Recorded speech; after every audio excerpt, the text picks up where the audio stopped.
Merci Nicolas. On va pouvoir maintenant discuter ensemble. Moi, je voulais juste savoir, par curiosité, est-ce que la situation est aussi pire, moins pire, dans les autres régions de France? Parce que vous avez étudié la Bretagne, mais ailleurs, est-ce que c'est le même constat? Alors, j'ai pas une expertise globale sur la France. Ce qu'on peut constater, c'est qu'en fait, les mêmes causes ont produit les mêmes effets et qu'un certain nombre de dynamiques qui sont à l'œuvre chez nous en Bretagne sont à l'œuvre aussi en fait, partout en France. C'est sans doute particulièrement vrai dans les zones céréalières, et les grandes plaines d'Aquitaine et du bassin parisien. Euh, les zones donc céréalières, betteravières, les zones de grande culture en pommes de terre aussi, avec des baronnies très fortes. Euh, c'est vrai en viticulture pour ce qui est de la question des pesticides, hein. Nous, en Bretagne, on n'est pas les principaux utilisateurs de pesticides de synthèse à l'échelle française. Les principaux utilisateurs sont les zones de viticulture et les grandes plaines céréalières, notamment betteravières. Euh, voilà, on a des exceptions bien entendu, ce sont notamment les zones de montagne, avec des agricultures à très forte valeur ajoutée, pour lesquelles à la fois il y a une valeur forte qui revient aux producteurs, et des aides également qui sont particulièrement importantes. On a des niveaux d'aide importants dans les zones de montagne, notamment européennes, pour maintenir des agricultures dites traditionnelles, de pâturage extensif, etc. Euh, Ce qui fait qu'on a des situations particulières. Non, c'est pas toi. Dans ces secteurs, mais globalement en fait, et même dans ces zones, finalement, j'étais en Savoie pour discuter de ces sujets avec le président de la Chambre il y a 2 semaines. Alors certes, ils ont le Beaufort, les AOP, etc., mais ils constatent une érosion aussi des effectifs, enfin, une hémorragie en fait dans les effectifs paysans, et ils connaissent des problèmes environnementaux majeurs. Il n'y a plus de neige. Donc voilà. Et donc cette hémorragie des effectifs, on la constate partout. L'augmentation de l'endettement, il est visible partout. Elle est visible partout. La question de l'utilisation des engrais de synthèse, notamment l'azote de synthèse, donc qui est comment dire, fabriqué à l'aide de gaz, d'énergie fossile très largement, donc qui pose des problèmes hein, de durabilité, entre autres choses. Ça, c'est vrai partout aussi à l'échelle du pays, c'est qu'on en utilise, pas forcément de plus en plus, mais on en utilise énormément en quantité, et on a réussi seulement comment dire, à faire stagner nos consommations depuis les années 90 à peu près, d'engrais azotés de synthèse, ce qui nous rend dépendants, ce qui pose des problèmes pour les sols, pour les concentrations de nitrates, etc. Et ça, c'est valable à peu près partout. Voilà. Et en fait, beaucoup des problèmes de l'agriculture française sont observables partout où cette agriculture-là s'est imposée, au Brésil, aux États-Unis, en Argentine, en Allemagne, et en Inde aussi, dans certaines régions indiennes.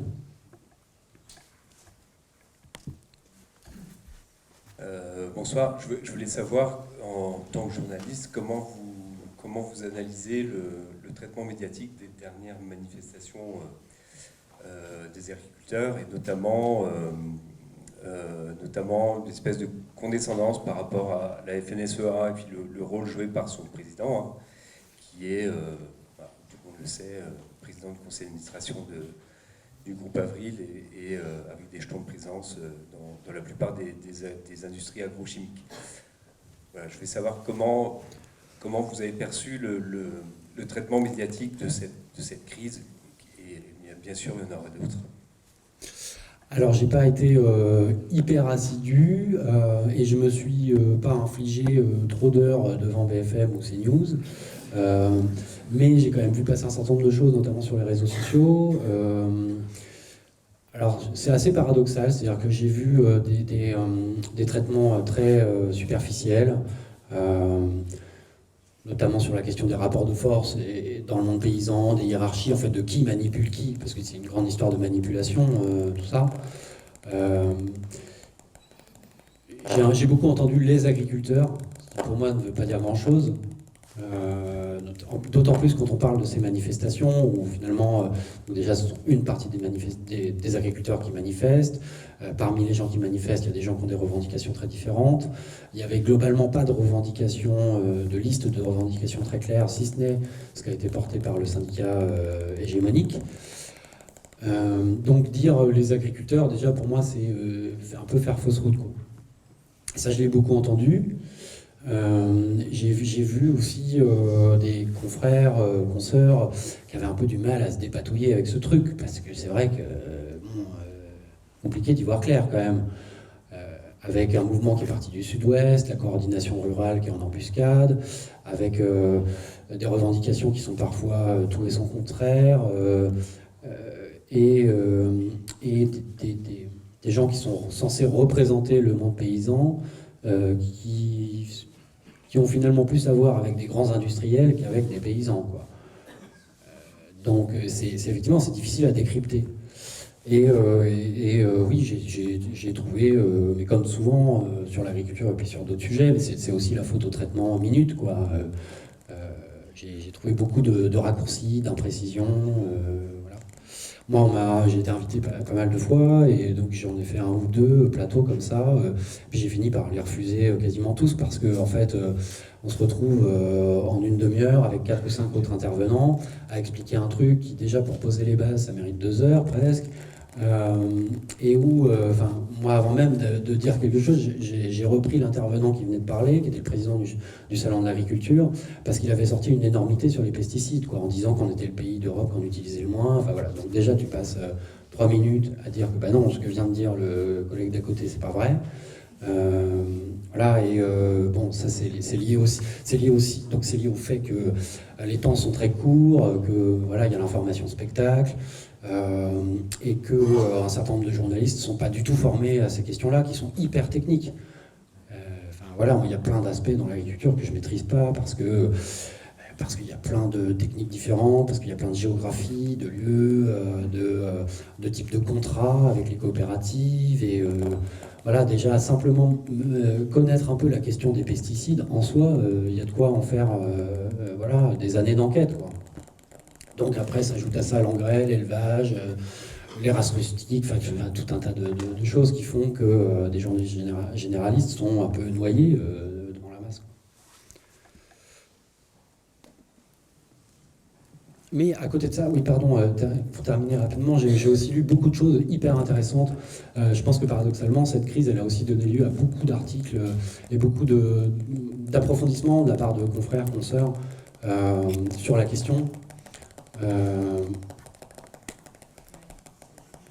Attendez. Non.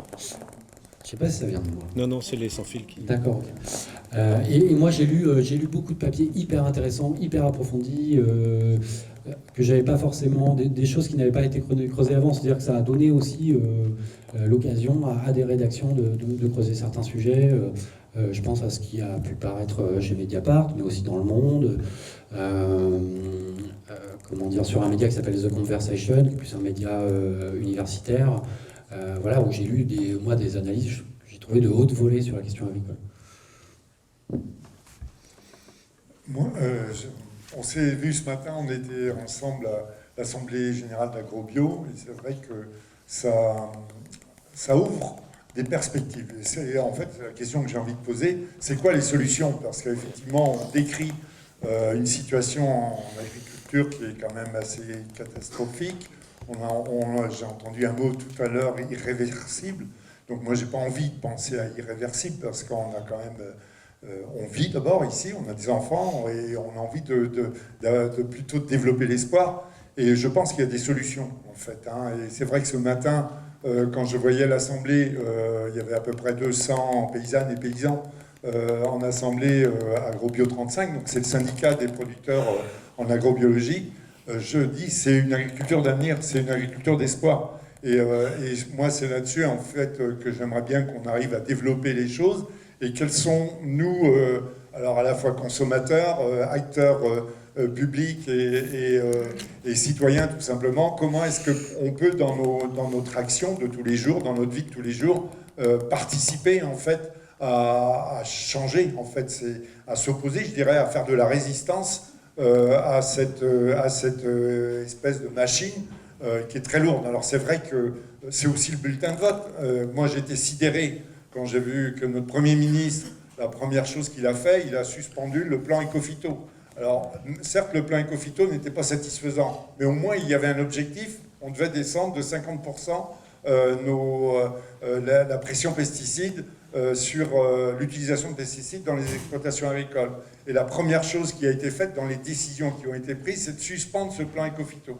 C'est un problème de santé publique, c'est un problème de santé des agriculteurs, des familles des agriculteurs, de santé publique. Et c'est complètement irresponsable de prendre des décisions comme ça. Donc c'est déjà notre bulletin de vote qui est quand même quelque chose qui est important. On a les élections européennes bientôt, il va y avoir d'autres élections à suivre. Donc à mon avis, il ne faut pas hésiter à y aller aux élections. Et puis c'est derrière aussi les pressions qu'on peut mettre tous les jours dans notre comportement, et notamment aussi le comportement sur la consommation, quoi, en fait. Alors on sait que souvent les produits bio, et là on a un problème aujourd'hui de crise au niveau de l'agriculture biologique, c'est dû à plusieurs facteurs, on ne va pas pouvoir rentrer forcément dans tous les éléments, mais je pense que le comportement aussi de pouvoir ensemble se dire, ben, il faut aussi qu'on soit volontaire pour faire en sorte que ce marché puisse être porteur. Parce qu'actuellement, il y a à peu près 39% des jeunes qui veulent s'installer en agriculture biologique. C'est énorme, c'est énorme. Et ce serait complètement valable d'encourager au niveau des finances publiques, d'ailleurs, cette installation-là, quoi, en fait, faire en sorte que l'État soit comme un acteur essentiel pour orienter vers cette installation-là. C'est le contraire hein, qui se passe, puisque 80% des aides PAC vont à 20% des paysans qui sont plutôt engagés dans une agriculture très industrielle telle qu'elles sont décrites, quoi. Donc on a vraiment des actions à porter tous ensemble, quoi. Bien, merci.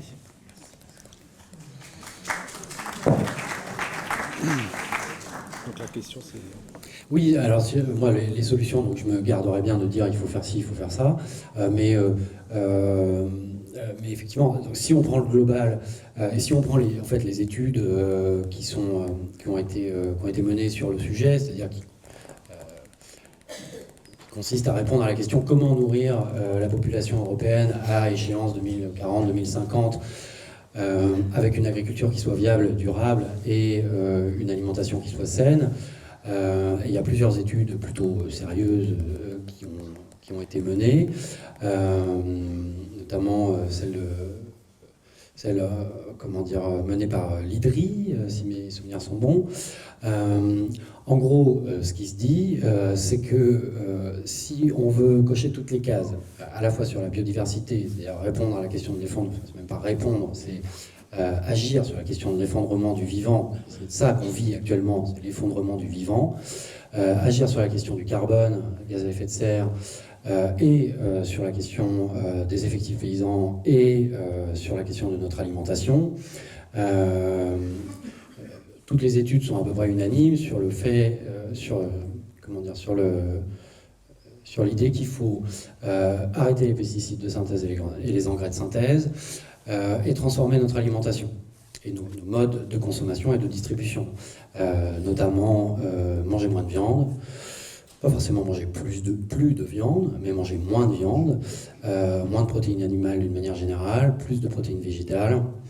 Ce qui permet, dans l'absolu, et là on est en théorie, hein, ce qui permet, donc avec une agriculture qui serait 100% bio, selon les critères actuels, sans intrants de synthèse, une réduction au global des rendements, donc de la production, de l'ordre de 15-20%, qui serait absorbée par moins de gaspillage et surtout une alimentation différente. Voilà, moins carnée, etc. Ça, c'est à peu près ce que disent les modélisations sur le sujet. Alors ça se traduit concrètement comment? Ça se traduit par le bio, bien entendu, en fait. C'est-à-dire que bon, le label AB aujourd'hui est un label de référence sur le sujet, dont on peut considérer qu'il a des défauts, qu'il mériterait d'être mis à jour, mais c'est quand même le label de référence qui n'est pas entaché de scandales sanitaires jusqu'à preuve du contraire, et qui garantit une agriculture sans intrants de synthèse. Ça ne veut pas dire qu'on ne peut pas aller plus loin, ça ne veut pas dire qu'on ne peut pas revoir un certain nombre de choses, mais à mon sens, et là on pourra peut-être y revenir, il y a une crise du bio depuis quelques années qui est opportune pour un certain nombre d'acteurs, et qui est symptomatique aussi. C'est-à-dire que, oui, effectivement, tant qu'on considérera le bio comme un marché, comme un autre, dans un système très ouvert, très financiarisé, etc., oui, le bio aura vocation à rester à 10, 15%, peut-être 17%. Voilà, mais le bio, à la base, c'est pas un marché, c'est une philosophie, une approche agronomique. Et si on parle à l'échelle européenne de transformation des systèmes, ça peut être, je ne vais pas dire ce qui doit ou pas, voilà, mais ça peut être un horizon, pas un marché. Ça n'a pas de sens de dire, avec une partie de notre agriculture, on va protéger le vivant, c'est-à-dire qu'on va arrêter d'exterminer littéralement le vivant, avec des pesticides de synthèse et autres, donc avec une partie de notre agriculture qui va représenter 10%, voilà, ou 20%. Et puis avec l'autre partie, on va continuer d'exterminer. Enfin, c'est quand même, ça relève d'une logique qui est assez, pour moi, qui défie l'entendement en fait. Ça ne veut pas dire qu'on peut passer de l'un à l'autre, d'un système à l'autre du jour au lendemain. C'est très compliqué, c'est très technique, ça demande du temps, de l'accompagnement, de l'argent. Mais il faudra un jour ou l'autre, pour moi, sortir de cette schizophrénie absolument, pour moi, qui nous mène à l'impasse, quoi.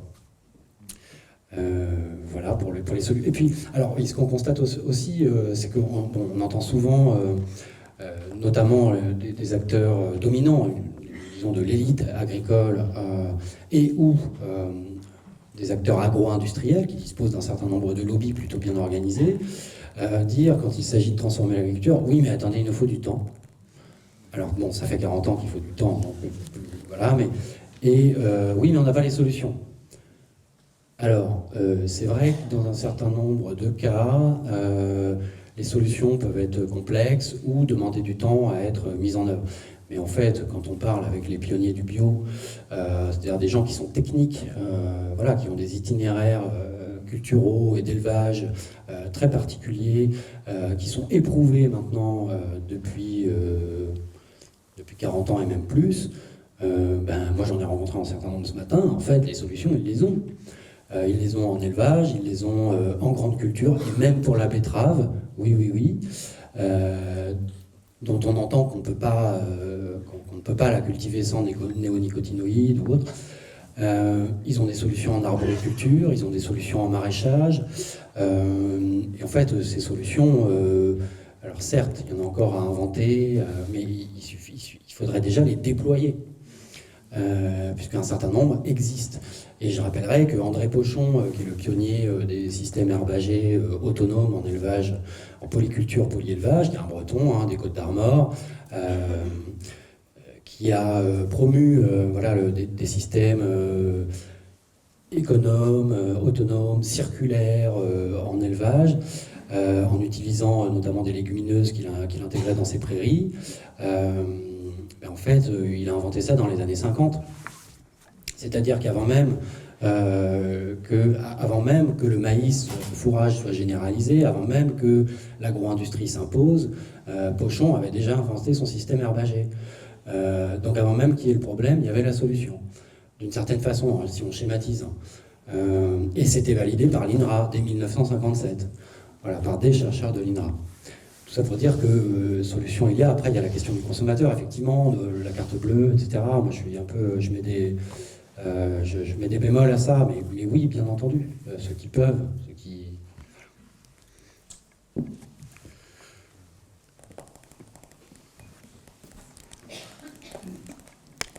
Concernant l'alignement des planètes, vous avez parlé de la sphère agricole, mais il y a une sphère aussi extrêmement importante en Bretagne, qui est la sphère de l'industrie alimentaire, hein, pour la citer de façon un peu générique et non provocante. Je pense qu'elle a aussi joué un rôle important dans le système tel qu'il est aujourd'hui, parce que vous évoquez André Pochon, mais il a eu à lutter aussi contre cette industrie alimentaire qui, elle, prônait aussi ce fonctionnement, comme vous dites, dangereux. Oui, oui, et puis c'est notre première, ça c'est comment dire, le secteur le plus pourvoyeur en emploi au sein du secteur industriel en Bretagne, donc c'est majeur, effectivement. Et là, encore une fois, la question n'est pas simple, puisque on a... de mémoire, si on inclut les emplois induits aujourd'hui en Bretagne par l'agriculture et l'agro-industrie, on arrive à 20% du total des actifs bretons. Alors là-dedans, il y a tout un tas de choses, les usines d'aliments, des fabricants et vendeurs de machines et les agriculteurs. Mais oui, donc il y a l'industrie, il y a SVA à Vitré, la Cooperl à Lamballe, et plus près d'ici à Montfort. Oui, et des usines laitières, enfin... Donc, effectivement, la question, si d'aventure demain on se décide collectivement à engager une transformation profonde, elle est qu'est-ce qu'on fait des salariés de la Cooperl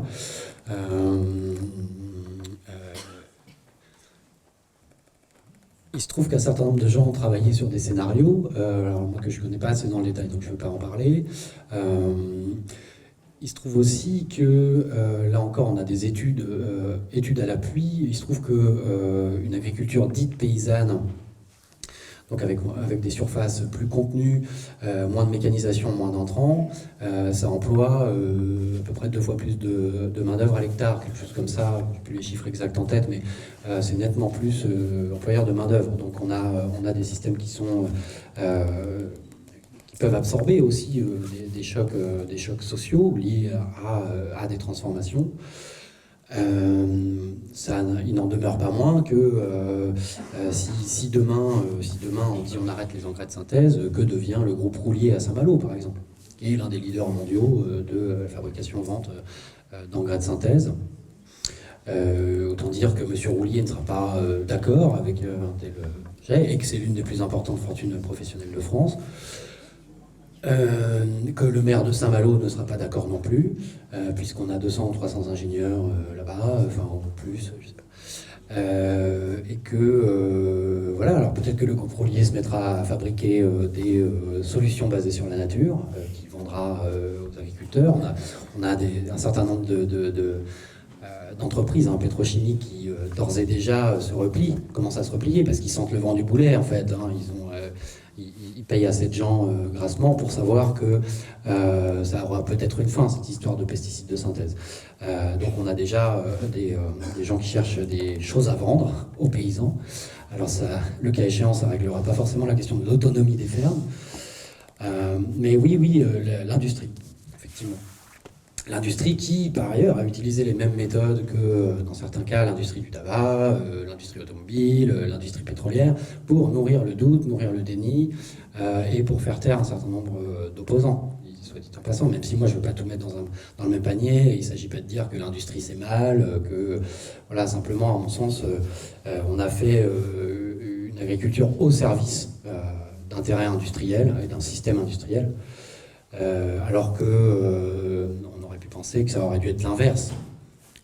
Voilà, et se pose cette question fondamentale également, qui est de est-ce qu'on peut simplement industrialiser l'agriculture et donc notre alimentation. Parce que je veux dire, des voitures, on n'a pas le choix, et le micro, là, on n'a pas d'autre choix, mais des salades, des fraises, des tomates, on a pléthore de choix en fait, finalement. Bonsoir. Alors, je voulais vous poser une question en rapport avec le mal-être des agriculteurs. Il y a un certain nombre de films qui ont popularisé la situation d'agriculteurs qui rentrent dans des spirales financières délétères, où finalement ils ont affaire à un acteur économique en position de monopole, ils sont obligés de s'agrandir et de produire toujours plus pour tenir le coup, et finissent par disparaître. Alors, par rapport à ça, il y a des partis politiques qui ont proposé de racheter les dettes de ces agriculteurs conventionnels à condition qu'ils adoptent une agriculture plus vertueuse. Avec votre recul sur le monde agricole, qu'est-ce que vous pensez d'une telle mesure? Est-ce que vous pensez qu'il y aurait vraiment parmi les agriculteurs conventionnels un peu coincés économiquement des volontaires pour faire le pas? Ou voilà, si vous pouvez me donner votre analyse d'une telle mesure et si ça aurait un intérêt à votre avis pour aider à la transition. Merci. Alors, je ne sais pas si techniquement c'est possible et quelles pourraient être les modalités. J'aurais tendance à dire que ça ne peut pas être suffisant, c'est-à-dire que c'est pas qu'une histoire d'incitation financière c'est aussi une histoire de culture, de la façon dont on a été formé, d'itinéraire technique sur la ferme, et c'est des choses qui s'apprennent, c'est des transitions qui peuvent être longues aussi.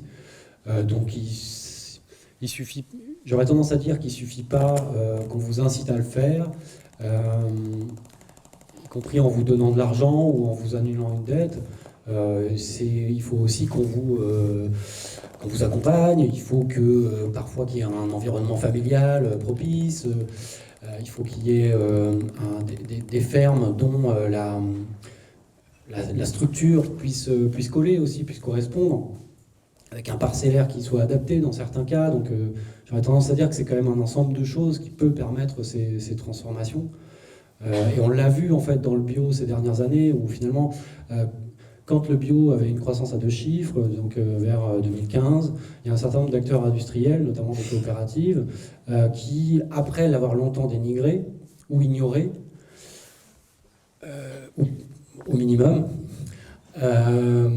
se sont dit: ah mais tiens, en fait, finalement, c'est pas tant que ça un truc de hippie poilu, et en plus de ça, ça fait de l'argent, quoi. Donc on va s'y mettre aussi. Sauf qu'ils s'y sont mis, dans certains cas, avec une logique purement industrielle qui était la leur, qui marche dans un certain nombre de cas, mais n'a pas forcément fonctionné dans ce cas-là, où par exemple, ils avaient des éleveurs de volailles qui avaient un poulailler chez eux, ils leur ont dit: bah tiens, il y a de la demande en bio, tu veux pas aller en bio, vas-y, nous on te fournit les poulets, on te fournit l'aliment bio, et puis ça va rouler, tu as juste à ouvrir ton poulailler, tu fais un espace extérieur, tu vas correspondre aux normes, on tire le truc au maximum du maximum pour que tu puisses mettre le maximum de poulets par rapport à ce qui est autorisé en bio, et puis ça va aller, quoi. Sauf que, en fait, un certain nombre de paysans se sont retrouvés dans ce cas-là, avec la nécessité d'acheter l'aliment, donc d'acheter les poulets et d'acheter l'aliment. Donc c'est-à-dire qu'on est en bio, mais on n'a pas d'autonomie sur la ferme. Et on est toujours dépendant de prix qui sont fixés par des grands équilibres de marché. Et certains se sont retrouvés le bec dans l'eau, en fait. Moi, j'en connais qui m'ont parlé de leur expérience. Où finalement ils sont passés en bio, ils ont transformé leur système, mais en calquant une logique industrielle, en fait. C'est pour ça qu'à mon sens, si transformation il doit y avoir, ça doit impliquer plein d'aspects, depuis la formation, donc les lycées, les BTS agricoles, jusqu'à la distribution, l'alimentation, et c'est plein de leviers qui probablement devraient être actionnés simultanément, quoi. Bonjour, je me mets debout parce que je suis petite. Je m'appelle Sabina, je viens aussi d'une famille d'agriculteurs. Ils ne sont pas bretons, ils ne sont pas français, ils sont roumains. Mais j'ai envie de sortir un peu de l'Europe. Je pense à la mobilisation des femmes en Amérique du Sud, des femmes en Inde. Et je me demandais quelle est la place des femmes dans l'agriculture bretonne, quelle est la place des femmes dans vos enquêtes. Est-ce que la solution, puisque on a envie aussi de parler de solutions, est-ce que la solution ne viendrait pas peut-être de ces femmes? Quelle est la place des femmes dans les coopératives agricoles bretonnes, dans les syndicats? et quelle est la voix des femmes parmi les élus que vous avez rencontrés. Puisqu'à un moment donné, on va effectivement parler du vote, on va parler de comment on peut se mobiliser à l'échelle locale, et ça nous intéresse de savoir si on peut compter sur ces femmes. Merci.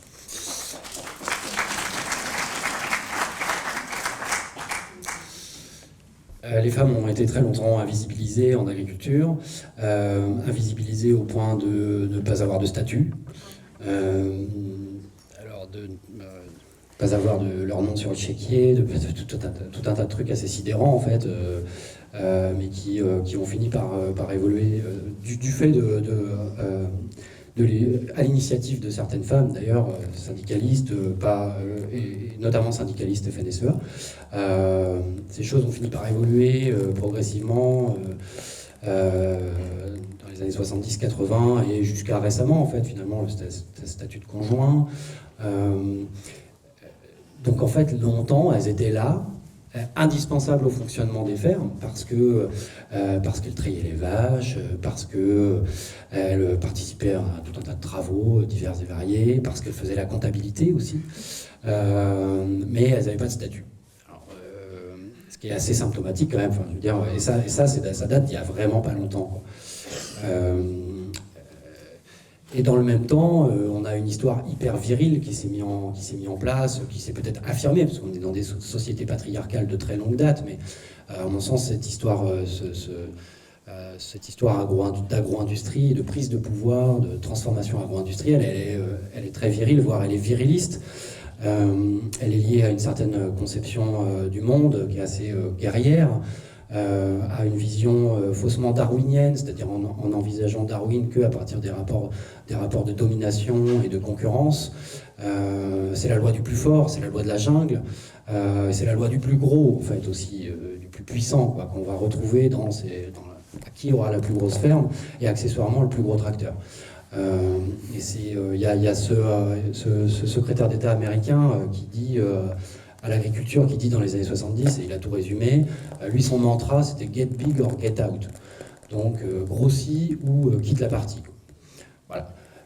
Et pour moi, ça c'est assez symptomatique de cette logique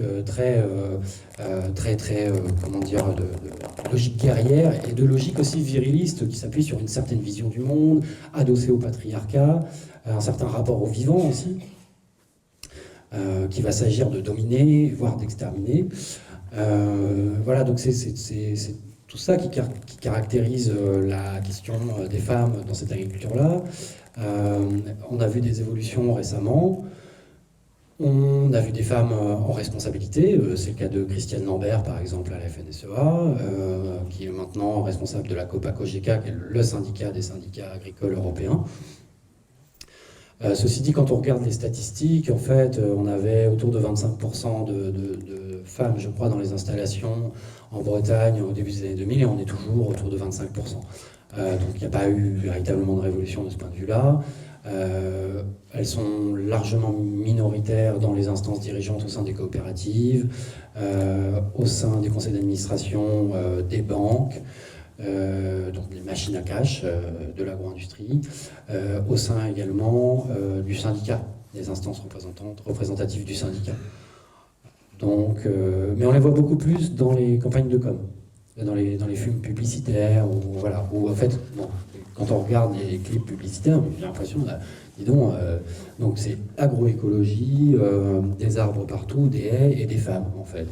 Ce qui ne correspond pas véritablement en fait, aux chiffres quoi, de ce qu'est l'agriculture aujourd'hui. Voilà.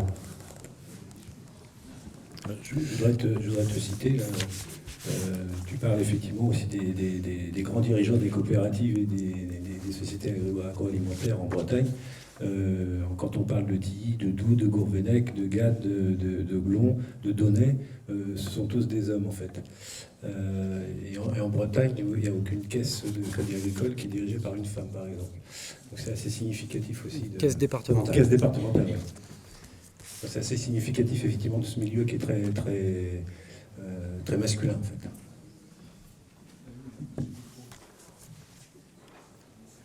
Bonjour tout le monde, juste pour qu'on puisse voir ma tête. Moi je suis d'accord avec vous. On ne peut pas nier aujourd'hui l'emprise totalitaire des entreprises sur les campagnes. Par contre, moi j'aurais une approche un peu plus matérialiste où là, selon moi, votre projet de transformation de la société est plutôt utopiste. Et, parce que pour moi, et c'est un fait, ce qui façonne le monde, ce sont les forces productives et technologiques. Et donc c'est pourquoi je voudrais insister sur une écologie plus radicale. Donc pour moi, dénoncer le déni des grands patrons et des élus, ça ne l'est pas, ce n'est pas radical. Parce que comme vous dites, sans l'industrie, cette agriculture, elle n'aurait pas de raison d'être. Et c'est justement pourquoi dénoncer les responsables, c'est invisibiliser le fait qu'aujourd'hui les responsables n'ont pas de pouvoir. Ils sont pris dans des effets de système qui sont économiques et structurels. Vous dénoncez, ce que vous dénoncez, c'est seulement la superstructure de ce système, du capitalisme industriel. Il y a un peu plus d'1 an, j'ai rejoint un mouvement de résistance qui s'appelle Antitech Résistance, qui a longuement analysé les stratégies de lutte révolutionnaire. Et contrairement aux syndicalistes, on demande plus que de meilleures conditions d'esclavage. On refuse la soumission à la machine qui nous fait perdre au sens, savoir-faire et autonomie, et qui pollue toujours plus, détruit la planète et tue les humains. Et c'est pourquoi on propose la mise à l'arrêt total de l'infrastructure pour la régénération de l'infrastructure technologique, excusez-moi, pour la régénération de la nature, pour la paysannerie et le développement d'outils low-tech. Ensuite, je voudrais aussi insister sur le fait qu'on ne peut pas espérer l'émergence d'une société nouvelle sans passer par la destruction du système technologique industriel. Car il s'étend toujours plus, il a recours à l'extermination des peuples traditionnels, des vies alternatives et paysannes. Son but, c'est l'uniformisation de la société. Donc, nous passons d'une stratégie défensive, nous proposons de passer d'une stratégie défensive à une stratégie offensive.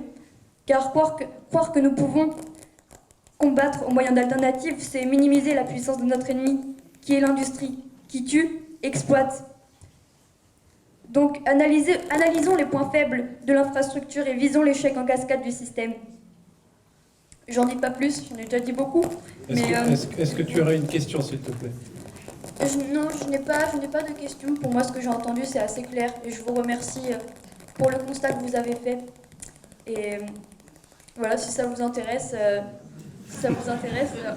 résistance. Merci. Merci.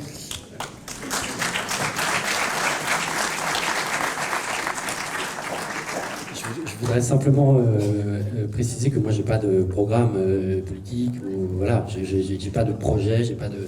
Encore une fois, je me garde bien de dire il faut faire ci, il faut faire ça. Je considère que c'est pas mon rôle. J'ai mes convictions, mon avis perso, mais voilà. Et effectivement, après libre à chacun de considérer que finalement c'est pas si mal comme ça, ou bien qu'il faut transformer, ou bien comme vous le dites qu'il faut carrément mettre à terre la méga machine, quoi. C'est un avis, voilà, que moi je respecte. Oui, bonjour.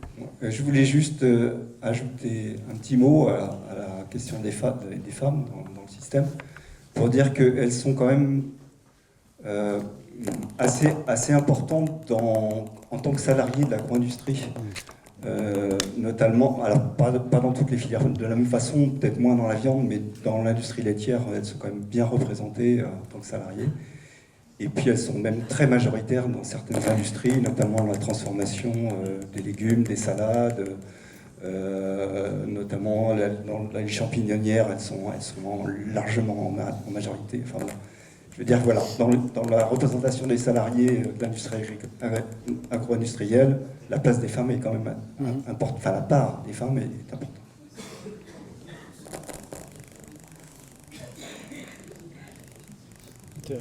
J'arrive. C'est à moi?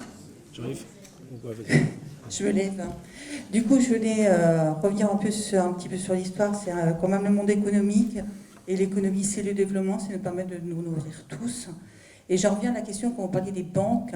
Vous avez eu une confidence d'un banquier. Moi, je me rappelle aussi, issu du monde agricole, avec des suicides dans ma famille, aussi toutes les difficultés qu'on peut y avoir.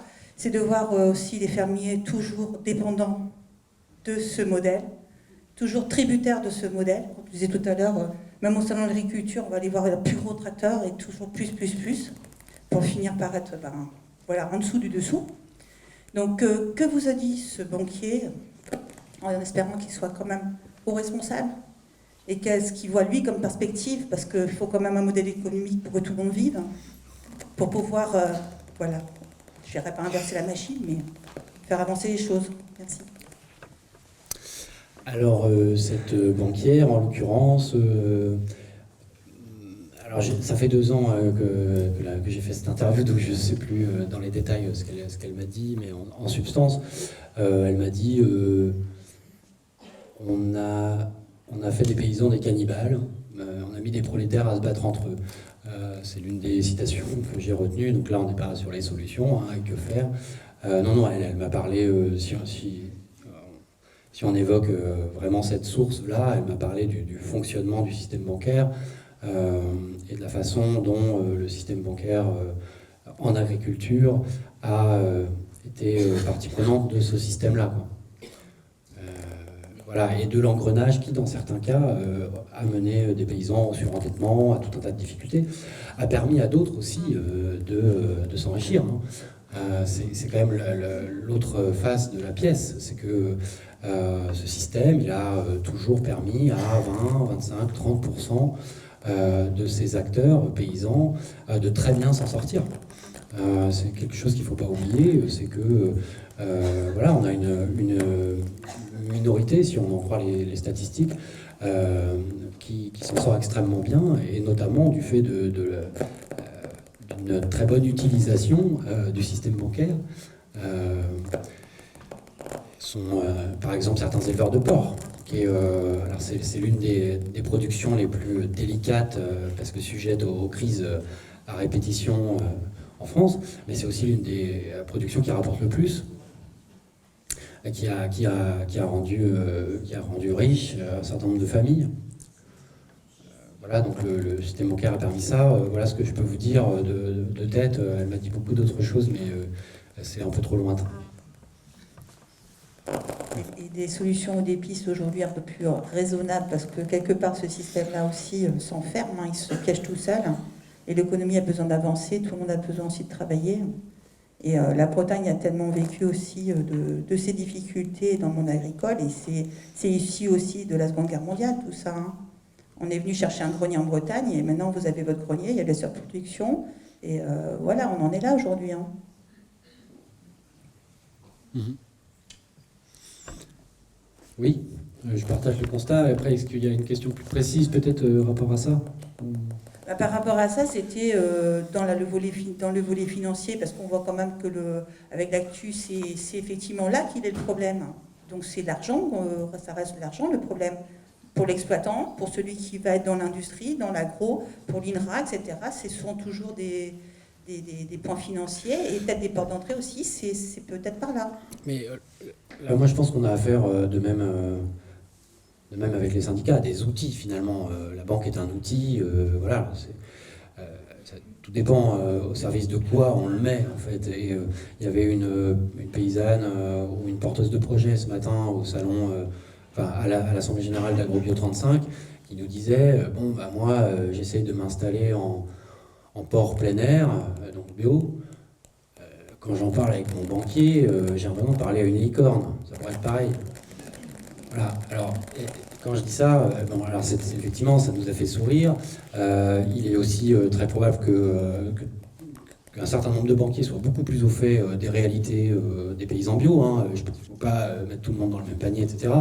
Mais il me semble que si demain, encore une fois, transformation agroécologique il y a, et que finalement on a une logique qui descend en cascade depuis Bruxelles jusque sur le terrain, voilà, en passant par les banques, elles suivront finalement, parce que ce sera l'air du temps, quoi.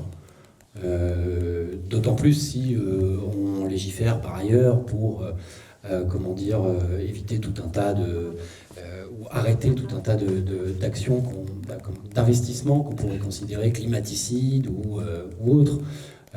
Ça peut être sur les énergies fossiles, mais ça peut être aussi sur le financement de grands élevages hors sol, par exemple. Je pense vraiment que les banques, à ce moment-là, suivront. Bonsoir. Alors, juste avant de poser ma question, je voulais juste rebondir sur ce que vous disiez tout à l'heure, monsieur, par rapport à la part des femmes dans le domaine en fait de l'agriculture. Donc c'est vrai qu'il y a un constat où il y a énormément de femmes aujourd'hui qui sont au sein des différentes entreprises ou même exploitations agricoles, mais qui sont malheureusement encore aujourd'hui, surtout à des postes opérationnels, et peu effectivement représentés dans les instances décisionnelles. Voilà, ça c'était juste le petit aparté. Et la question par rapport aux éléments et aux maillons de la chaîne que vous citiez dans ce domaine d'activité, je voudrais revenir sur le poids et le rôle des lycées. Quel constat aujourd'hui vous faites? Est-ce que vous notez une évolution dans la façon dont sont formés les futurs, j'ai envie de dire, agriculteurs? Parce qu'aujourd'hui, on voit quand même, et c'est un espoir, qu'il y a de plus en plus de nouvelles générations qui s'installent, qui reprennent des fermes ou qui s'installent tout court, et qui vont vers des solutions, des façons de produire nouvelles et plus alternatives. Donc est-ce que déjà en amont, au niveau des lycées, par exemple, vous avez noté une évolution dans la façon dont sont appréhendées aujourd'hui la façon de produire dans ce milieu? Alors c'est un des aspects que j'ai pas énormément creusé, donc j'utilise des pincettes, je vais vous dire ce que j'en sais, ce que j'en vois. Jusqu'à une époque assez récente, dans les années 90-2000,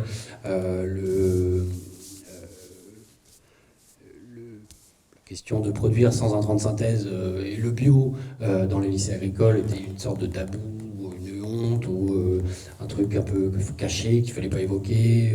Voilà, donc c'était bien entendu, c'était pas le sujet, quoi. Il y a eu des évolutions depuis. Il y a, selon mes informations, encore une fois, selon ce que j'en sais, des choses qui ont évolué. On enseigne davantage des notions d'agroécologie. Il y a des profils aussi en lycée et en BTS ensuite, voilà, des profils d'élèves et d'étudiants qui évoluent, avec des gens qui ont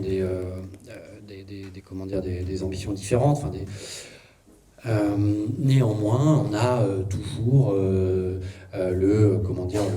cette chape de plomb du modèle dominant, ce rouleau compresseur qui est à l'œuvre et qui correspond à la majorité des enseignements, si j'ai bien compris. Moi, ce que j'ai pu voir aussi en intervenant dans des lycées agricoles, c'est que beaucoup d'enseignants m'ont semblé très au fait de toutes les problématiques que j'expose dans mon livre, et les connaissaient bien mieux que moi, que beaucoup d'entre elles aimeraient que le système se transforme, mais que beaucoup d'entre eux et d'entre elles font face à un mur, en fait, voilà, et à des choses qui évoluent lentement, et à des programmes qui sont décidés par, je crois que c'est le ministère de l'Agriculture qui est la tutelle donc voilà, le ministère de l'Agriculture dont on connaît les tendances. Même si on a eu un ministère de l'Agriculture avec Stéphane Le Foll entre 2012 et 2017, qui a été sans doute celui qui a le plus porté la question agroécologique depuis tout le temps, avec certaines limites. Mais voilà, donc moi ce que j'en ai vu, c'est qu'il y a des évolutions, mais que c'est encore à la marge, qu'il y a une différence peut-être aussi entre le corps professoral et les élèves, qu'on a parmi les élèves aussi beaucoup de ceux qui sont les fils souvent des garçons, les fils de leur père, et qui vont reprendre la grosse ferme, en fait, voilà, qui forment le dernier carré de ceux qui actuellement vont au combat, ont un méthaniseur dans leur... papa a installé un méthaniseur, il y a des machines, il y a des grosses structures d'élevage, et il faut continuer la dynastie, quoi. Il faut continuer la saga, en fait, familiale. Et il n'est pas question, pour ceux-là avec qui moi j'ai pu discuter, dire on va transformer tout ça et passer en système herbager, arrêter le maïs, éventuellement installer une maraîchère bio sur la ferme. Non.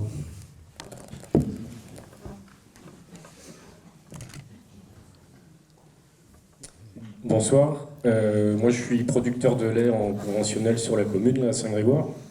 J'entends complètement tout ce que vous nous racontez ce soir, et je le comprends en partie. Je voulais savoir si une des origines de ce problème ne viendrait-il pas aussi des consommateurs? Parce qu'on se rend compte aujourd'hui qu'on essaye, on parlait du bio tout à l'heure, il existe plein de cahiers des charges, qui sont très très bien, mais tout le monde en demande. Par contre, quand il s'agit de sortir la carte bancaire, on se rend compte que des fois on va plutôt prendre le produit qui est à côté. On est très content que le produit beau et noble soit dans le rayon, mais c'est pas forcément celui qui va être dans le caddie quand on va sortir du supermarché. Alors est-ce qu'il ne faudrait peut-être pas aussi rééduquer tous les... Enfin, peut-être un travail à faire auprès des consommateurs avant de faire que taper aussi sur les méthodes qui sont mises en place aujourd'hui. Oui, alors moi je pense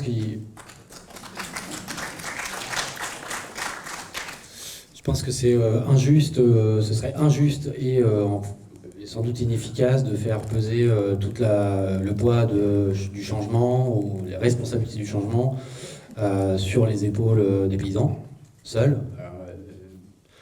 Je pense aussi que ce serait injuste de faire peser le poids du changement sur les épaules du consommateur seul. Parce qu'effectivement, on a un certain nombre d'actes d'achat absolument paradoxaux. Oui. On a des actes qui sont contraires au discours. Il y a des gens qui partent en voyage, qui se payent des très belles bagnoles, qui tiennent des discours et qui vont à Lidl pour trouver les prix les plus bas pour leur alimentation. On a aussi des gens qui sont des familles monoparentales avec un prix de l'immobilier qui est complètement délirant de nos jours, en achat ou en loc, et pour qui acheter autre chose que comment dire, des produits standards et parfois très bas de gamme, c'est pas possible. Où c'est extrêmement compliqué, où il faut renier sur les enfants du gars, sur les vêtements des enfants, pardon. Voilà. Donc, moi je pense que, oui, effectivement, il y a une question d'éducation des consommateurs, de responsabilisation aussi, sans doute, mais il y a quand même un problème fondamental, c'est que, à mon avis, est-ce qu'on pourra vraiment parler de responsabilisation tant que on aura en rayon dans des établissements de grande distribution qui font de la marge avec tout ça, parfois des toutes petites marges, donc c'est des produits d'appel. Tant qu'on aura en rayon des produits issus de modes de production peu vertueux, qui seront moins chers que des produits issus de modes de production plus vertueux. Tant qu'on aura en rayon des produits hyper transformés et ou hyper salés, hyper sucrés, qui sont addictifs pour nos enfants. Voilà, et pour nous, en fait. Voilà, donc, et tant qu'on aura en rayon à la fois la tête, enfin, à l'entrée du supermarché, la photo du petit producteur du coin, vous ou un autre, ou du petit ou du moyen, peu importe, et de la bidoche du Brésil, des kiwis de Nouvelle-Zélande, etc. C'est-à-dire qu'il y a un moment, il faudra aussi que l'État agisse d'une façon ou d'une autre. Et là, moi, j'ai pas les clés, je sais même pas si c'est techniquement possible, dans quelle mesure c'est facile ou pas, pour peut-être tordre le cou aux pratiques de la distribution, et pour faire en sorte de la remettre sur des rails, c'est-à-dire qu'elle arrête cette espèce de double discours entre, d'un côté, c'est les plus éthiques du monde, et puis quand on va en rayon, enfin, il y a tout un tas de trucs qui viennent de Chine, là je parle pas forcément d'alimentation, et de l'alimentation qui vient des quatre coins du monde, et en même temps la photo du producteur du coin. Donc je veux dire, c'est même plus un grand écart à ce stade, quoi. Donc oui, effectivement, le consommateur, oui, le consommateur, le vote avec la carte bleue, etc., bien entendu, mais pour moi, ça peut pas être suffisant, quoi. Voilà. Vous êtes combien de paysans, d'agriculteurs à Saint-Grégoire aujourd'hui 4 ou 5, je crois. 4. Alors, si je peux me permettre, il y a également aussi un problème de pouvoir d'achat. Tout le monde veut manger bio, veut manger bien, veut manger mieux, mais il y a une telle différence effectivement de prix dans un pays où la population se paupérise. On ne peut pas effectivement acheter des produits souvent plus chers.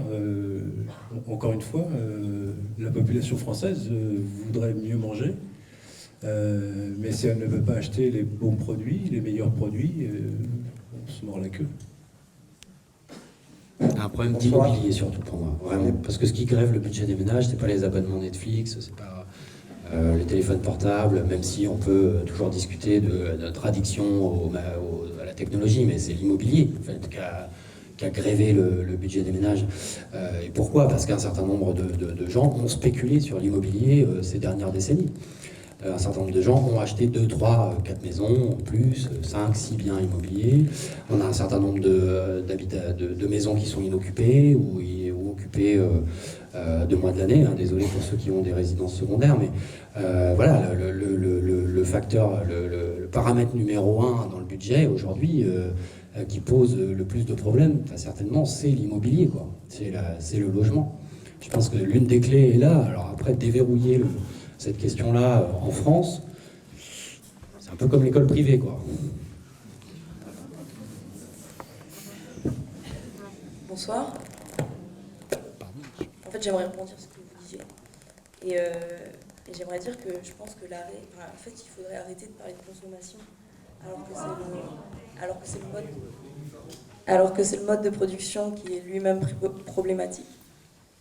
En fait, on nous responsabilise, nous, individus, alors qu'on est pris dans un système qui nous dépasse, sur lequel en fait on a aucune prise de contrôle, aucune prise. Et en fait, j'aimerais vous dire à quel moment une occupation qui est fondée sur le génocide des humains et des non-humains, elle peut être légitime. À quel moment on peut réformer un système qui repose lui-même en fait sur l'exploitation de la nature. La destruction de l'environnement, elle relève pas d'un malentendu ou d'un problème d'éducation. En fait, elle est présupposée par le fonctionnement de la structure du système industriel. Et si vous me permettez l'analogie, je dirais que détruire cette tour de Cap-là parce qu'elle est bancale, pour la reconstruire ensuite, en fait, ça paraît logique et évident même pour un enfant. Donc je dirais, pour finir, que la situation dans laquelle on est, donc, qui est urgente, l'action personnelle, elle n'équivaut pas à un changement qui est social. Donc je pense que la seule approche, elle doit être révolutionnaire, et c'est pour ça que je rejoindrai la prise de parole qui parlait de l'écologie radicale. Donc voilà, j'ai pas de questions, mais je tentais d'apporter une solution. Merci.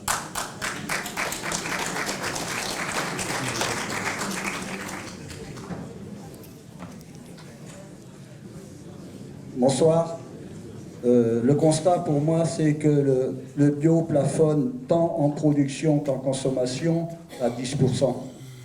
Le fait est, puisque monsieur est producteur de lait, l'année dernière, 30% du lait bio a été vendu au tarif du conventionnel parce qu'il n'y a pas de preneur. Hein? Donc rentabilité en moins. Les charges sont là, mais la vente n'est pas là. L'exemple du poulet, formidable. On a fermé en Bretagne, il y a 10-12 ans, 2 abattoirs de poulet. C'est depuis tant un abattoir de porc. C'est 700 à 800 personnes de chômage à chaque fois. Pour voir quoi? Aujourd'hui, on importe 50% de la consommation de poulet en France, qui viennent de Brésil, de Pologne, d'Ukraine. Tous ces pays utilisent à fond les OGM. Mais qu'est-ce que c'est bon, puisque ça vient de l'étranger, hein? Tout ça. Et alors, on entend les gens, nous, on veut du bio, on veut tout, et ça. Et en fait, la réaction, c'est pas ça du tout. Alors, il faudrait se mettre en concordance, éventuellement. Deuxièmement, j'ai une autre question à poser, vous avez peut-être la réponse. Comment vous faites pour nourrir les 12 millions de Parisiens en bio local? Réponse.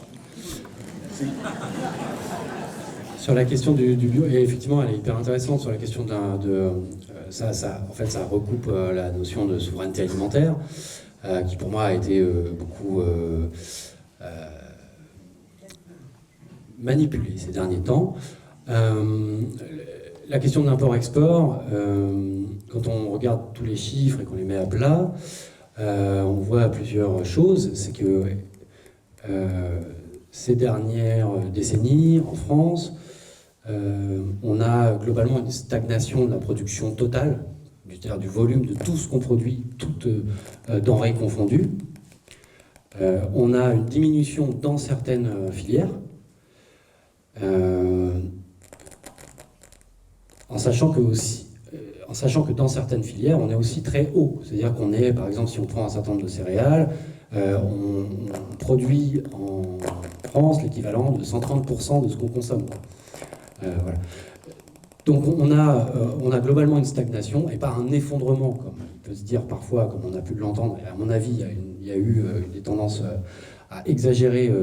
Et c'est France Agrimaire, hein, le service statistique du ministère, qui a remis les choses à plat sur ce sujet, parce qu'on a entendu beaucoup de choses sur l'effondrement de la production en France, etc. ces derniers temps.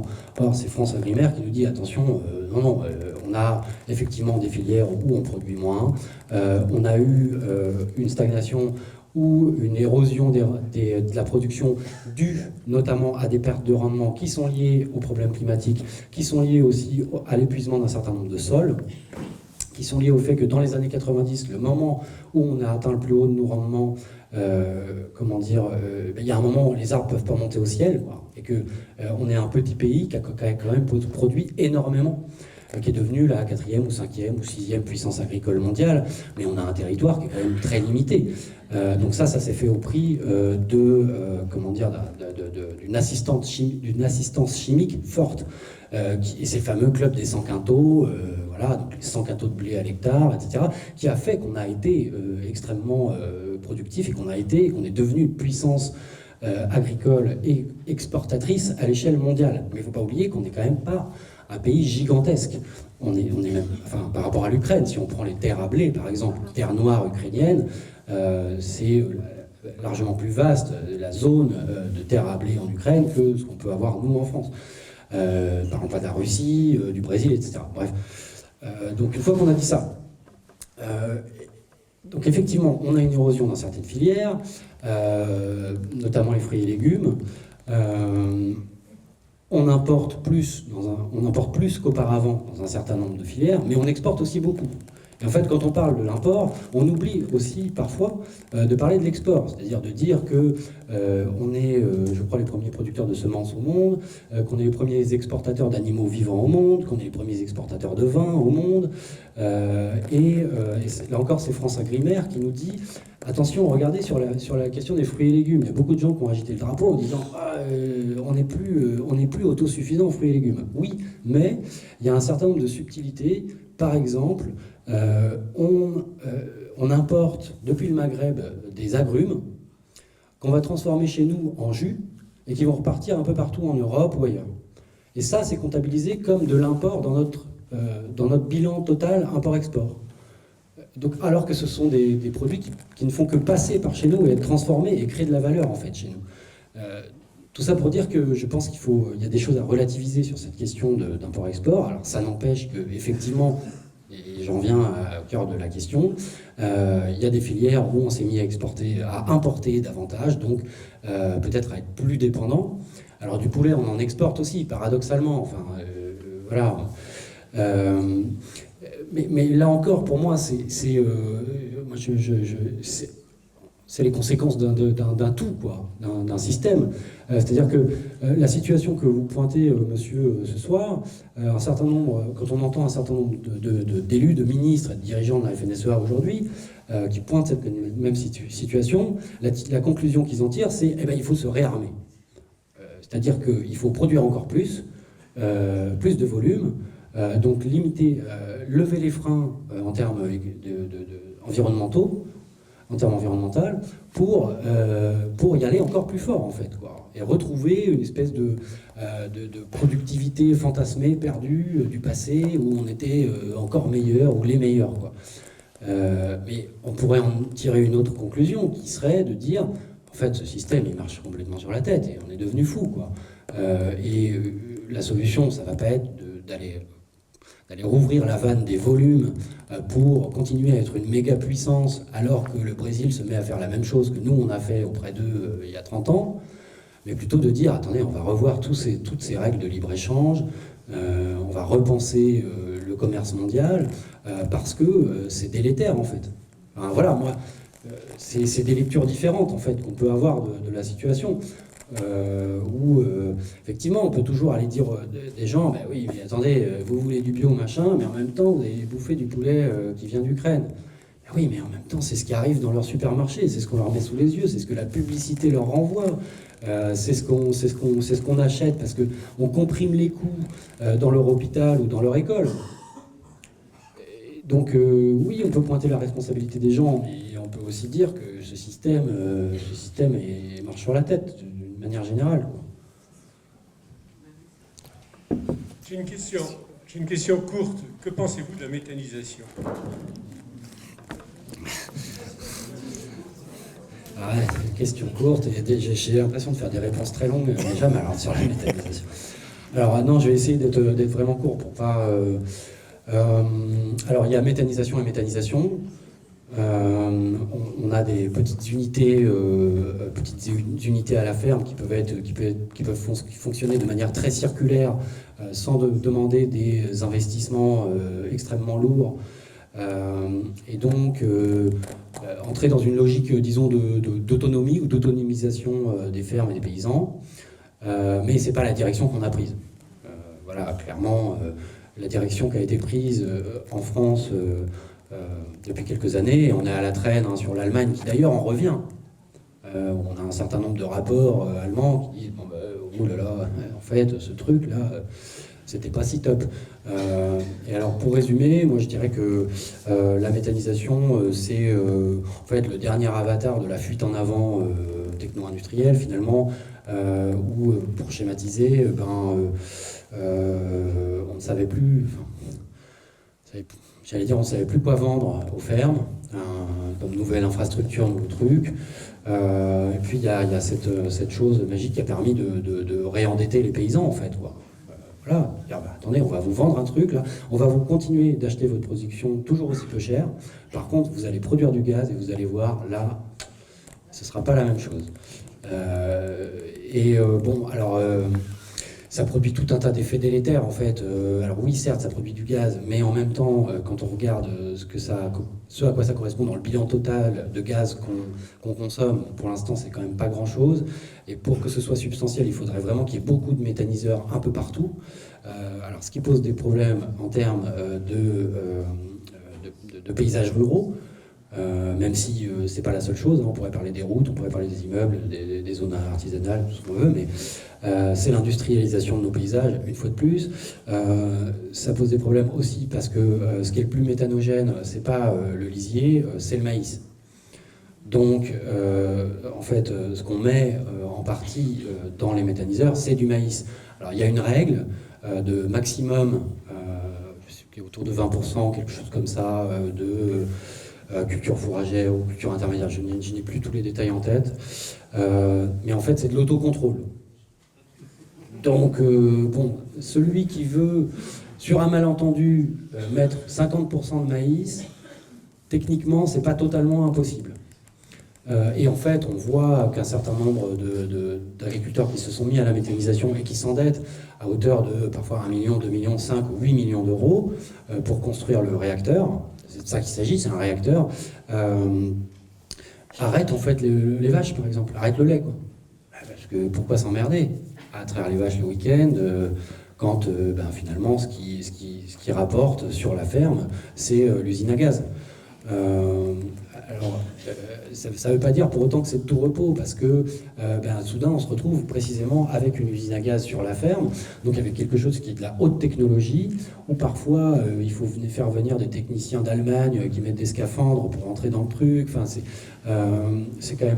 Donc maintenant il y a des firmes ici, mais c'est extrêmement technique, on ne connaît pas forcément la durabilité de tout ça, c'est des matières très corrosives, qu'est-ce que ça va devenir ces installations avec ces matières très corrosives dans 15 ou 20 ans. Voilà, et puis il y a des questions qui se posent au niveau du digestat aussi, qui est en fait ce qui reste quand on a méthanisé et qu'on va épandre sur les champs. dont il se dit que c'est un engrais magique, enfin qui fonctionne pas trop mal, mais qui pose tout un tas de problèmes agronomiques pour lesquels, pour l'instant, on marche sur des œufs, notamment sur l'accumulation de carbone dans le sol. Voilà, moi je suis pas expert, donc je n'irai pas plus avant sur le sujet. Toujours est-il que ça pose des questions. Donc à mon avis, la méthanisation, c'est une vraie fausse solution qui contribue à enrichir à nouveau tout un tas d'acteurs. Et c'est le sport national, en fait. Hein. C'est le sport olympique depuis 60 ans.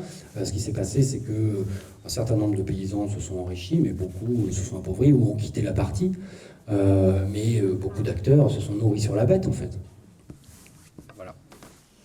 Merci. Il nous reste 10 minutes. Merci pour votre intervention. J'avais une question, moi, c'était par rapport à votre travail de journaliste et d'enquête.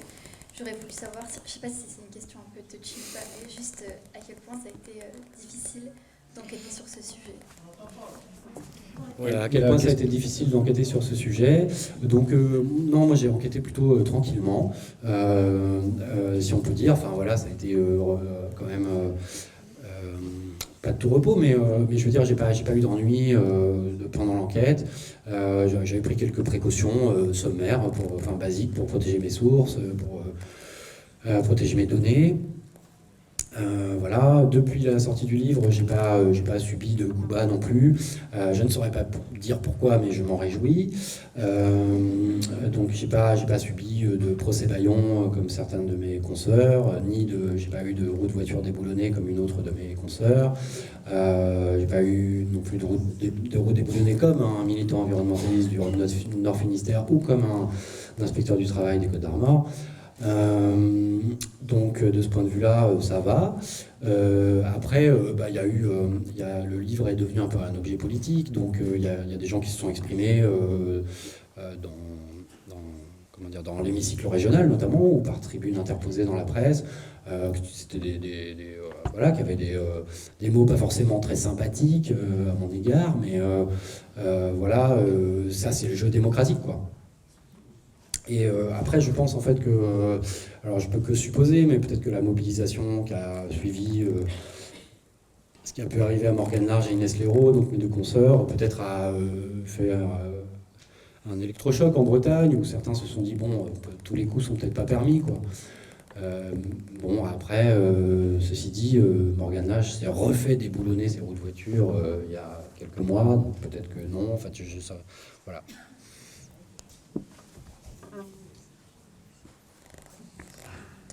Oui, j'avais une deuxième question, parce qu'on a entendu parler d'actions révolutionnaires, ça fait vibrer nos cœurs à plusieurs personnes ici dans la salle, mais on est quand même à Saint-Grégoire, donc on va plutôt parler d'actions collectives, éventuellement actions politiques, tout à fait révolutionnaires.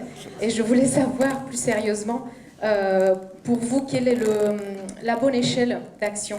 Parce que là, on a l'impression vraiment de s'attaquer avec un petit piolet, la grosse montagne de l'agro-industrie.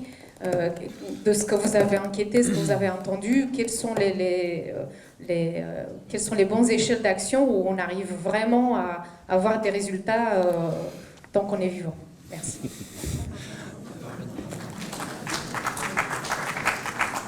Ça me fait penser que j'ai pas répondu à comment on nourrit Paris en local. C'est pas de mauvaise volonté. Non, moi je veux pas dire encore une fois quels sont les. Je veux pas donner parce que j'ai pas de solution de baguette magique ou quoi. Ce que je me dis sur les échelles de décision, en tout cas, c'est qu'aujourd'hui, beaucoup de choses se jouent à Bruxelles, vraiment, et on en parlait ce matin à l'AG d'Agropio 35. Moi, j'ai pas mal travaillé sur Bruxelles, depuis la Bretagne, mais à propos de Bruxelles ces derniers temps. Et en fait, je me suis rendu compte je le savais un peu, mais du poids extraordinaire d'un certain nombre de lobbies à Bruxelles et de la façon dont ces lobbies parlent en fait à l'oreille de la Commission, soufflent des amendements tout prêts, etc. Et manipulent aussi l'opinion en utilisant certaines sémantiques, certains éléments de langage. Et en fait, moi je ne rentrerai pas dans les détails, mais le plan de transformation le plus ambitieux dont je parlais tout à l'heure, je ne sais plus, de l'agriculture européenne, ça a été Farm to Fork, le Green Deal, qui est la Farm to Fork, le plan de la ferme à la fourchette, qui est la déclinaison agricole du pacte vert européen, auquel on peut reprocher plein de choses, mais qui avait le mérite pour la première fois d'associer agriculture et alimentation dans une politique agricole environnementale européenne, qui avait des objectifs limités mais ambitieux par rapport à tout ce qui avait été fait avant et qui pouvait se décliner et devenir contraignant dans la PAC. C'était le plan le plus ambitieux, quoi qu'on en dise, jamais vu à l'échelle européenne en la matière. En fait, il a été torpillé, sabordé de l'intérieur par des intérêts privés. Voilà. À commencer par les lobbies des fabricants d'engrais de synthèse, de pesticides de synthèse, qui ont été extrêmement actifs. Et alors après, on pourra me dire, parce que j'ai entendu ça, ah oui, mais bon, la Biocoop, elle a aussi son lobby, et puis les ONG environnementales. Non, mais en fait, c'est incomparable, le poids des ONG environnementales, des ONG qui travaillent sur les pratiques industrielles, avec le poids des colosses agro-industriels à Bruxelles. Voilà, donc... et c'est la bonne échelle, par ailleurs. C'est-à-dire qu'on représente 400 et quelques millions d'habitants, c'est beaucoup, et qu'à mon sens, et la France pèse lourd dans ces 400 millions d'habitants, et surtout dans l'agriculture européenne. Donc voilà, si un jour il y a X millions de personnes à défiler à Bruxelles, ce qu'on disait ce matin également, en disant bah, ça suffit maintenant, il faut changer de politique agricole et alimentaire, peut-être que les choses, les vents tourneront, parce que véritablement, à mon sens, c'est une histoire de rapport de force, c'est une histoire de démocratie confisquée et de politique détournée au profit d'intérêts privés, au détriment des paysans. Et pas bio, conventionnel, peu importe, hein, voilà, au détriment des paysans européens, à l'exclusion d'une élite agricole. Comment on nourrit Paris avec... moi, j'ai pas, encore une fois, je ne dis pas il faut faire ci, il faut faire ça, et puis je ne dis pas en aucun cas que les circuits courts sont une panacée, que c'est l'unique voie du salut, voilà. Hein. Et je ne dis pas que l'industrie c'est satanique, et je ne pense pas, en tout cas pas, que demain on puisse nourrir X millions d'habitants à Paris avec uniquement du bio et du local. Seulement, on pourrait en avoir beaucoup plus, ça c'est une évidence.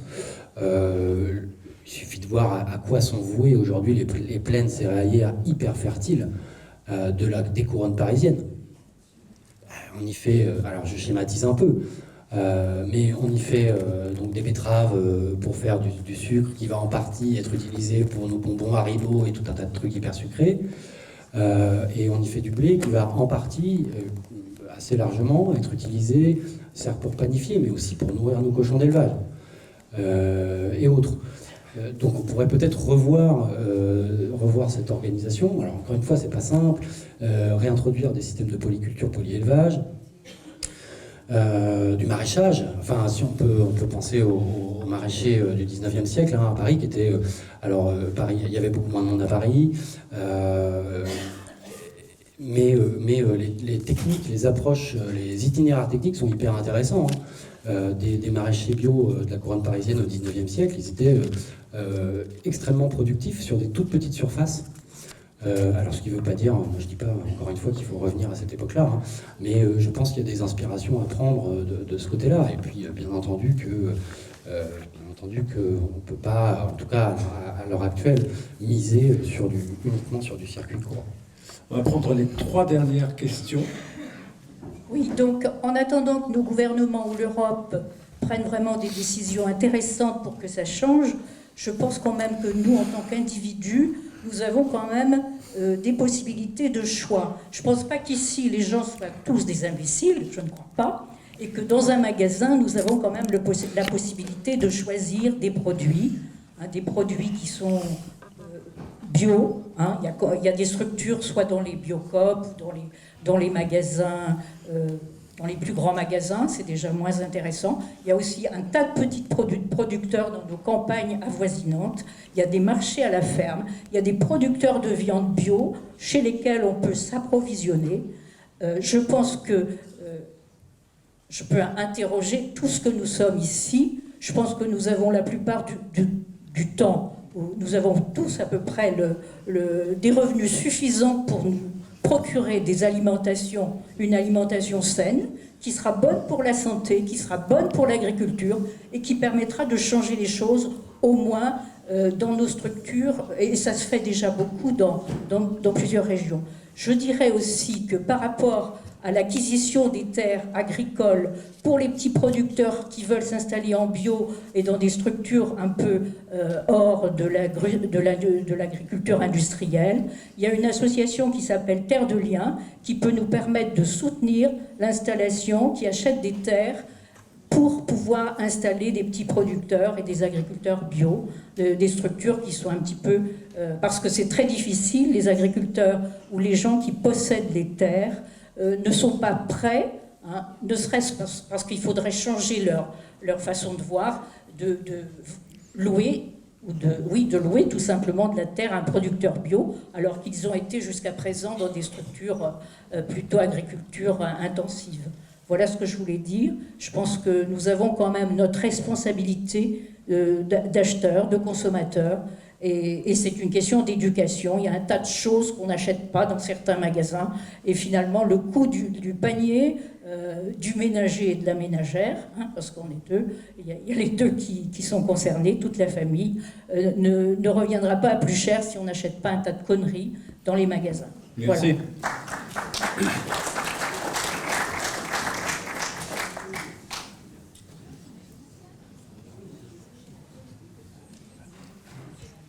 Bonsoir, je voudrais savoir si vous aviez abordé la problématique santé avec les agriculteurs que vous avez interviewés. Et je pense notamment à toutes les maladies liées aux pesticides de synthèse comme le cancer, Parkinson, les problèmes de fécondité. Et s'il y avait une omerta ou un déni. Oui, c'est une question que j'ai évoquée avec plusieurs d'entre eux. J'ai rencontré aussi des malades dont la maladie a été reconnue par la MSA, donc comme étant liée à leur activité professionnelle. Il faut savoir que la MSA maintenant reconnaît un certain nombre de maladies. Ça reste un sujet tabou, notamment parce qu'un certain nombre de paysans qui sont victimes de ces maladies ont des difficultés à en parler. Il y a une honte parfois, il y a la question du voisinage, la question de s'élever aussi contre sa famille. Enfin, c'est aussi de ça dont il s'agit, quoi, quand on dit bah voilà, c'est le système qui a fait que je suis malade.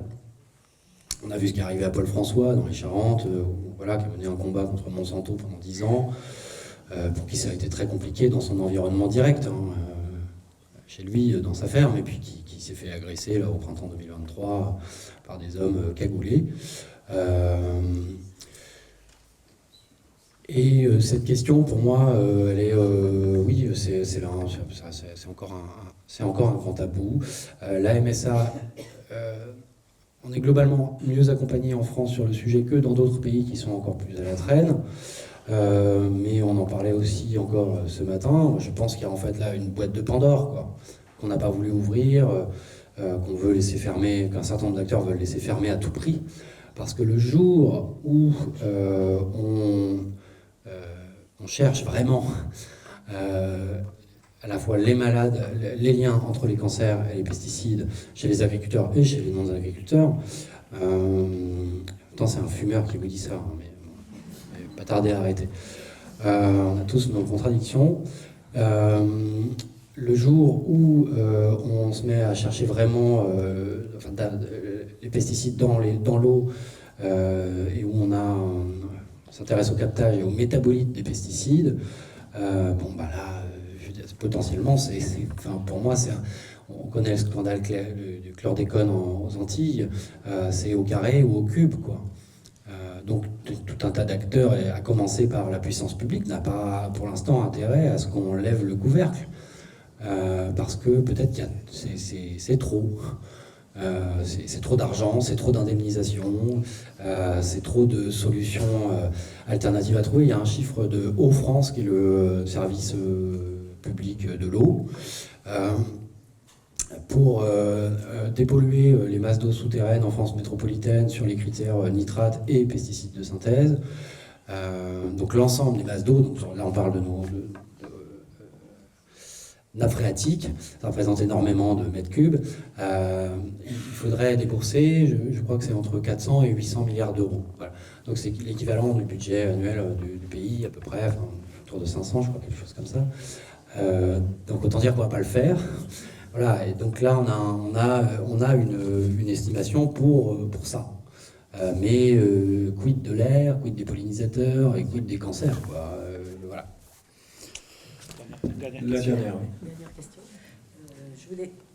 Je voulais savoir, est-ce qu'à votre avis, la mise en place de la sécurité sociale de l'alimentation pourrait participer un peu à solutionner tous ces problèmes? Je ne sais pas, effectivement, c'est une solution qui est prônée, c'est-à-dire aider des gens financièrement, tout le monde pour acheter des produits qui seraient plus... En fléchant le... Je ne sais pas, j'ai pas assez étudié la question. Je pense qu'il y a une logique de subside qui peut poser problème parce que pourquoi est-ce qu'en fait avec son propre salaire on ne pourrait pas tout un chacun se payer des produits qui soient disponibles partout et non seulement de qualité mais qui sont considérés comme étant vertueux avec la façon dont ils sont produits, quoi.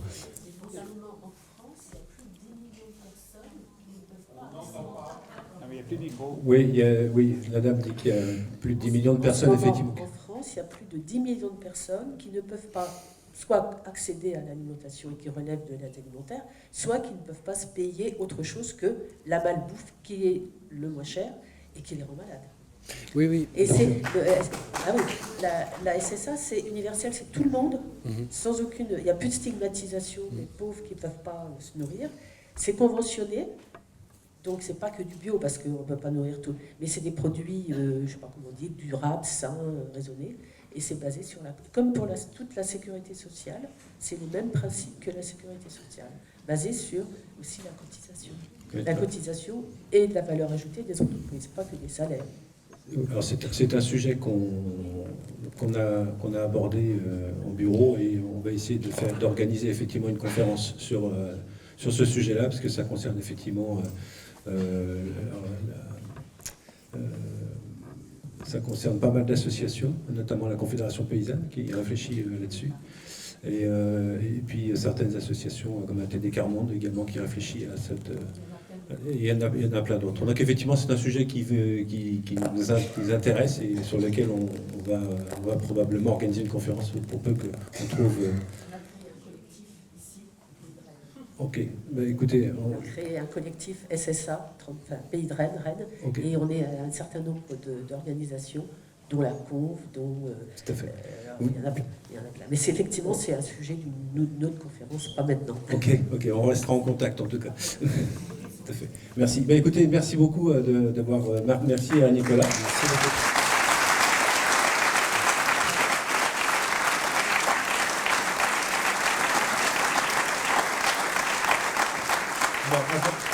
Avant de nous quitter, je vous rappelle la date de notre prochaine conférence. C'est le jeudi 11 avril, même endroit, même heure. Et le sujet est « Face aux vérités alternatives, quelle approche scientifique de la vérité ?» en présence de 3 scientifiques.